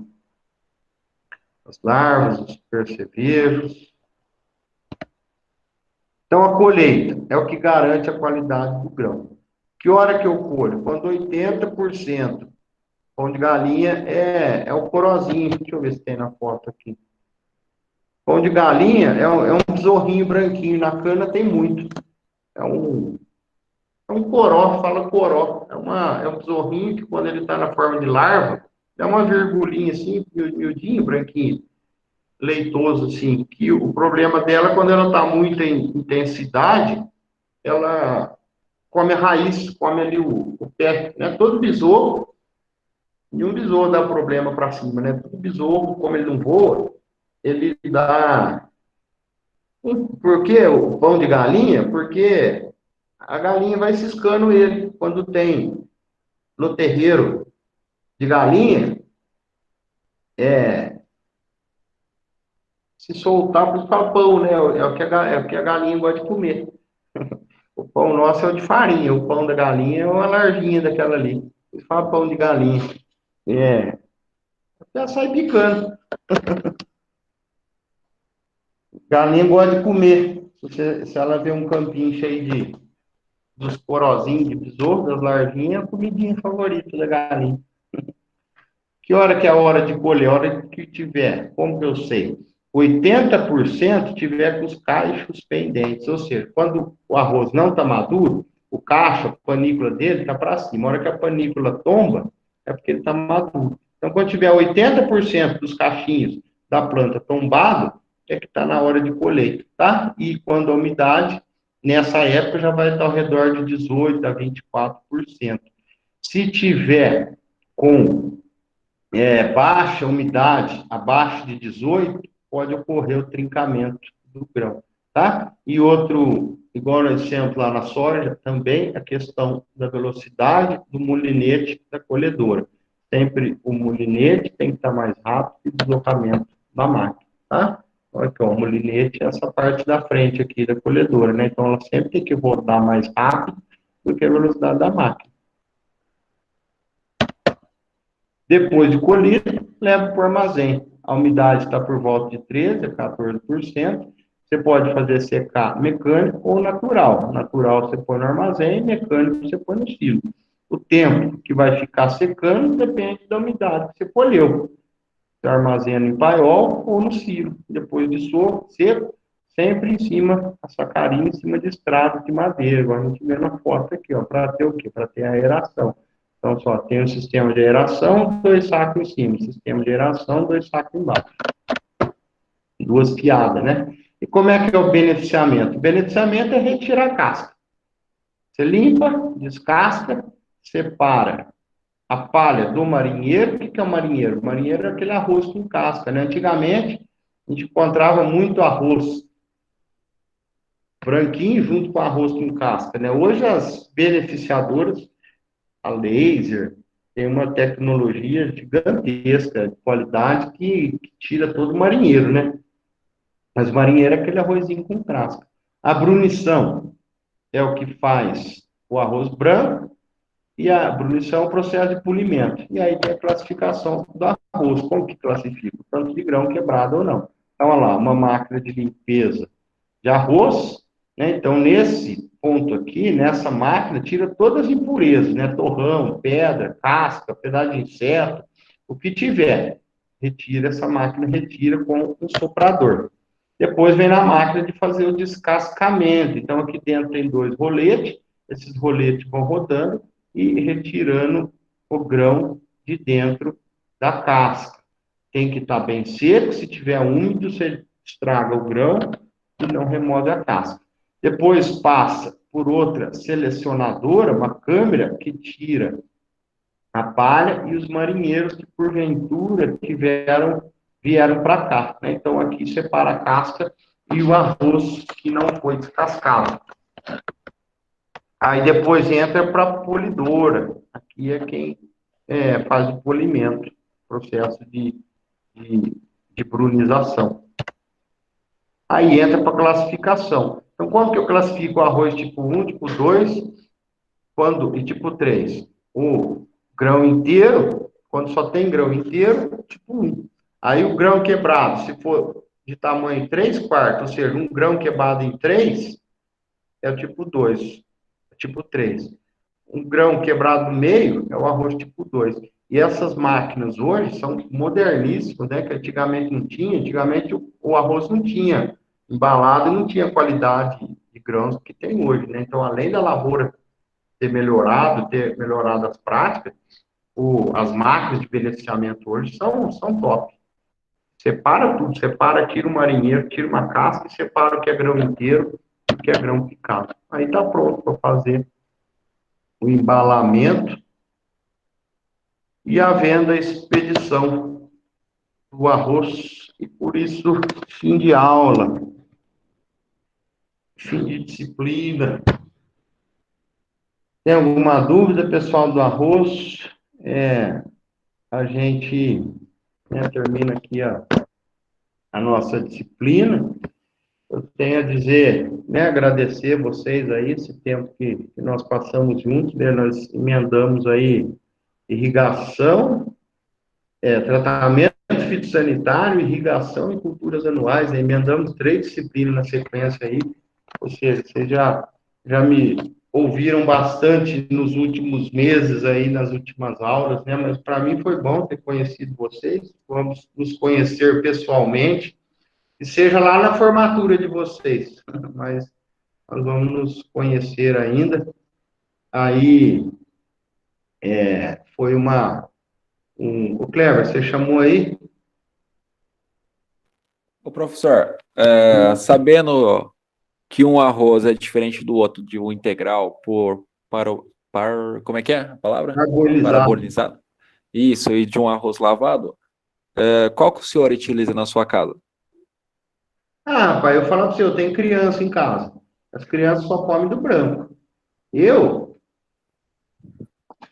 acho o integral mais saboroso. Só que o integral, ele é mais chatinho para cozinhar, né? Ele tem a tendência a ficar mais duro. Agora, eu acho mais saboroso o integral.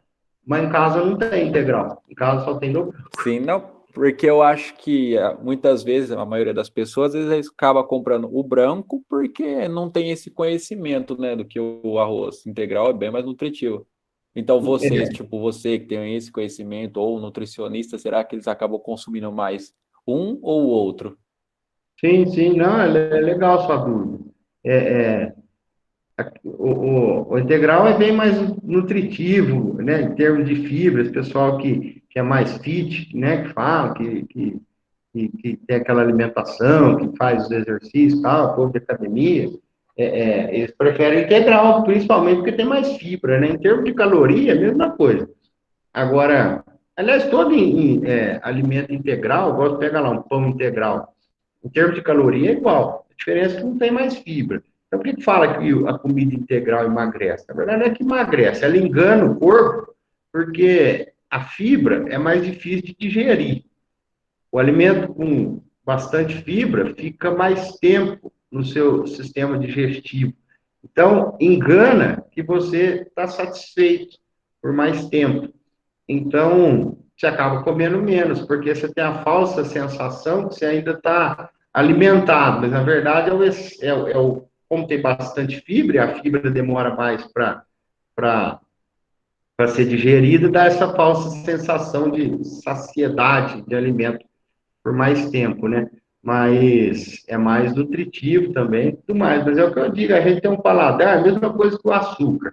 Qual que é o melhor açúcar, o mais saudável, que tem mais sacarose? O açúcar mascavo, o açúcar demerara, são escuros, né? Mas qual que o pessoal consome? O açúcar branquinho, refinado, né? Agora tem aquele mais do que refinado, que polvilha por cima do doce, que é um tal de açúcar. Mais tratamento teve, mais refino passou, mais produto utilizou, por mais máquina passou, mas o pessoal quer o arroz branquinho, o açúcar branquinho. É a mesma coisa do arroz. Em casa, se eu cozinhar o arroz, nem minha esposa, nem meus filhos vão comer. Por quê? Porque acostumou com o arroz branquinho, né? Agora é mais nutritivo, bem mais nutritivo. Sim, eu acho que o ideal seria as empresas, na verdade, incentivar as pessoas a comer o que é mais saudável, né? Então, manter no mercado só um produto em vez de dar vários outros produtos diferenciados, tipo, o exemplo do açúcar. Se não tivesse o açúcar branco, o pessoal ia comer o açúcar mascavo. É, Ia manter a saúde do pessoal todo em dia, basicamente. Sei lá, de sim, repente isso. sim, o difícil é convencer, né? A não produzir um e fazer todo mundo consumir outro, né? Essa é a grande dificuldade, né? Seria o melhor dos mundos, mas, vamos falar, é difícil, hein? Bem difícil conseguir uma coisa dessa, mas seria bom usar sempre o mais nutritivo, né? Ainda mais no país nosso, que nós somos quem mais produz alimento, ainda tem gente que morre de fome. Ô, professor, a questão do arroz integral ali influencia no valor também, né? Ele é um pouquinho. Em termos de preço, é mais caro, você fala? Sim ou não? É boa pergunta. Boa pergunta. Eu não sei se o arroz integral é mais caro. Fosse ver, podia ter sempre até mais barato, porque ele passou por menos processo, né? Sim, eu acho que ele sai mais caro, né? E por ser menor também. Menor. Ele tem menos saída, né? Mas você fala menor que o grão? Em quantidade de peso que nem tem um outro é de 5 quilos, né? Acho que ele é menor que 5, né? Ah, sim, sim, sim. Ah, verdade. Você fala passar reais por quilo, é verdade. O saquinho dele é menor. Tem razão. É, não sei se talvez é porque tem aquela questão, né, da oferta e demanda, né? A demanda é bem menor, então às vezes eles aumentam o preço, porque teoricamente não era para ser mais caro, né? Porque ele não passou por polimento, foi mais rápido, só passou, só descascou, né? O integral é só descascado, né? Mas boa pergunta, eu vou ver direitinho, comparar um com o outro, mas eu acho que é mais caro, sim. Sim, acho que é por isso que a população em grande massa não compra do branquinho. Também, né? E outra coisa, o branco tem mais opção, né? Você vê, tem lá arroz de R$ 20, de R$ 30, um arroz de R$ 10, dá mais opção do branco, né? Arroz inteiro, arroz quebrado, você vê que as marcas lá, tipo 1, tipo 2, tipo 3, tem bastante diferença, né, Gui? Sim, Tipo, tem bastante opção. tem mais opção. Eu acho que esse também, o integral tem uma procura menor, então quem faz tem o direito de cobrar um pouco mais, porque ninguém tem. Tem tudo isso também. Sim, sim. Clever. Ô, professor, deixa eu te fazer uma pergunta, responde se você quiser, no caso. É uma fora da nossa matéria aqui. No caso da exportação, por que compensa mais para o nosso país exportar do que vender aqui internamente? Porque às vezes o nosso produto fica mais caro, por exemplo, a soja, o óleo. A gente produz tanta soja, porém o preço do litro do óleo é bem mais caro. E o pessoal, por que compensa mais exportar? Quando o dólar está alto, né? Você vê o dólar está quanto? 5,50. Vamos falar, você vende o negócio por US$ 2, se tiver 5,50, você vai ter que vender a R$ 12 no Brasil. E às vezes no Brasil você não acha quem paga R$ 12 numa coisa que lá fora paga US$ 2, né? É, muitas vezes para eles lá US$ 2 é um preço acessível. Quando você passa a US$ 2, custando aí, se for 5,50, né, US$ 2 vai dar R$ 12. Então, e aqui dentro você não acha quem paga 12, né? É tudo a questão do dólar, né? Quando o dólar cai, a exportação não é mais tão vantajoso, né? Do jeito que o dólar está caro, compensa exportar. Lá fora paga mais, né? Desses produtos que são commodities, né? Soja, arroz, que mais?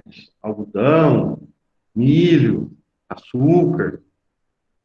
Se o dólar estiver Mas, bom, é isso.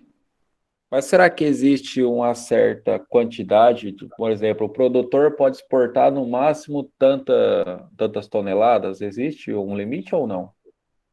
Para Ó, que faça sobrar um pouco? você sabe que nós tivemos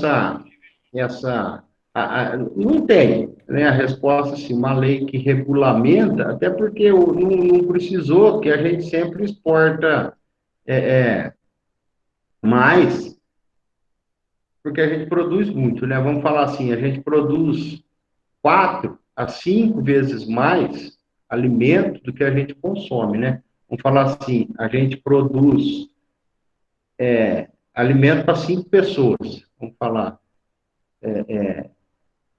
produz 5 vezes mais do que a gente consome, né? Se a gente consome, uma pessoa consome a gente produz para 5 pessoas, né? 5 pessoas a mais.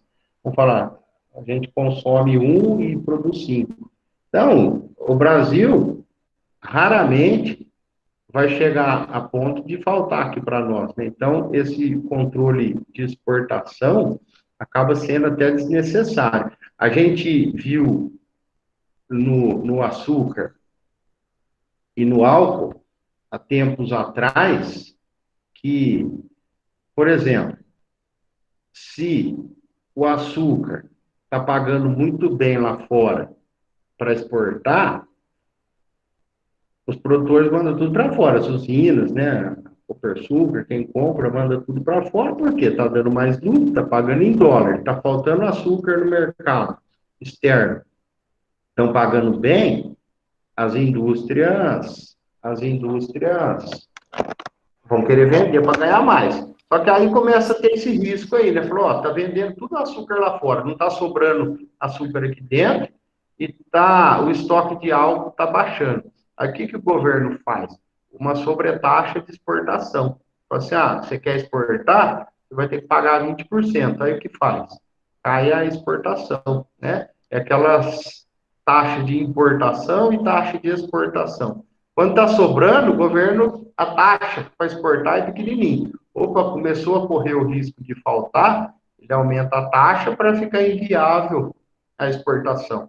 A mesma coisa, por exemplo, que os Estados Unidos faz. Quando eles têm muito etanol lá, teve uma boa produção de milho lá, os Estados Unidos faz produção de etanol de milho. Aí teve uma super safra de milho, uma super produção de etanol. O que eles fazem? Eles sobretaxam o preço o Brasil vender para lá, ou seja, eles não querem que a gente vende. Então eles falam, ó, Brasil, vocês querem vender para nós, vocês vão ter que pagar 50% a mais de taxa. Aí fica inviável. Então, eles fazem essa sobretaxa do preço para controlar a exportação. Então, assim, não tem um controle, fala assim, ó, o Brasil pode exportar, né, produziu 100 milhões de toneladas de milho, falou, ó, você pode exportar só 30 e 70 tem que ficar aqui dentro. Não, fica a coisa liberada, mas se vê que vai começar a faltar, ele sobretaxa o preço, aí fica inviável exportar. É assim que eles controlam, taxando. Mas parece que o preço pro consumidor no final acaba sempre nunca baixando, sempre aumenta, mesmo que tenha muito, parece que o preço nunca vem, reflete sobre nós. O que acontece, ele deixa de subir, né? Que aí a gente não percebe, né? Mas cair o preço é difícil cair. Cair é raro, né? Só quando tá sobrando muito. E é assim, né? Vê lá na quitanda o alface, né? Choveu muito. Você vai lá ver esse dia mesmo na quitanda lá. Esse dia que deu a chuva, tinha pé de alface por R$ 5. Aí fica um tempo sem chuva, um tempo favorável para a produção de, de alface. A mesma alface passa para 2,50, metade do preço. Por quê? Porque está sobrando, né? Então é um controle automático de mercado. E agora baixar o preço desses produtos principais aí da cesta básica é difícil mesmo baixar o preço. Cesta básica, quando mexe, é só para cima, né? Para baixo é difícil voltar. Mas é isso aí mesmo, o preço é o mercado que dita o preço, né? Agora, baixa o consumo, né? Quando o feijão fica muito caro, baixa o consumo. Aí baixa o consumo, aumenta os estoques nos armazéns. Aí, como tem muito estoque no armazém, e está recebendo, e precisa liberar o armazém, porque está tendo nova safra, chegando novos produtos, nova safra, aí eles precisam escoar o armazém, aí cai o preço. É igual açúcar, igual etanol. Etanol, olha lá, os tanques das usinas ficam tudo cheios. Aliás, eles estão, né, entre as safras, os tanques das usinas estão baixos. Aí eles sobem o preço, por quê? Porque está acabando. Eles aumentam o preço. Aí sobe o preço, o pessoal para de consumir. Aí aumenta, os tanques ficam cheios. Eles precisam liberar os tanques, porque vai chegar mais alto. Aí eles baixam o preço, sai mais. Assim que eles vão controlando. É um É, controle automático de preço. daria para a gente usar isso como tática, né? Se o povo brasileiro fosse unido, né? O combustível está caro, vamos parar de abastecer os carros, então que vai sobrar combustível nos postos, eles vão ter que baixar o preço, né? Mas ninguém faz isso. Não só O preço do combustível, como qualquer outra combustível coisa. é complicado, né? O preço do combustível envolve muita coisa, né? Envolve taxa, envolve transporte, envolve imposto municipal, imposto federal, o lucro, né? O lucro da usina, o lucro da distribuidora, o lucro do posto. Combustível é um negócio complicado de mexer, né? O preço. Sim, mas beleza, professor. Mais uma vez a gente agradece aí o senhor aí por toda a sua sabedoria, todo o conhecimento. E eu acho que a gente vai se ver logo, então. Beleza, eu que agradeço. E a gente fica, Ô, né, ô, feliz ainda de vocês terem participado durante essas aulas. A gente está bastante tempo junto aí. E é o que eu digo, agora a gente já já vocês entram no outro módulo, né, no módulo da administração, e, e deixa o módulo agrícola para trás, agricultura, e já já vocês estão informados, e a partir de hoje nós somos todos colegas de profissão, né? Vamos falar, a relação professor e aluno acaba, né? Agora nós somos todos iguais. É lógico que primeiro eu tenho que passar a nota de vocês, ainda eu sou professor. Depois que eu passar a nota, o que eu digo, vocês têm meu telefone, bem lembrado aí de vocês pedirem, vocês podem contar com a gente aí como amigo, como um colega de profissão, o que precisar, e eu também, dia que eu encontrar vocês por aí, a gente conversa, a gente se vê, e ficamos aí disponível para todos vocês, e foi legal esse tempo que passamos juntos. Feito? Ô, professor, essa visita que teve hoje não saiu ou saiu? A visita não teve, não saiu ninguém não. Eu vou pôr meu telefone aí, que o Adriano.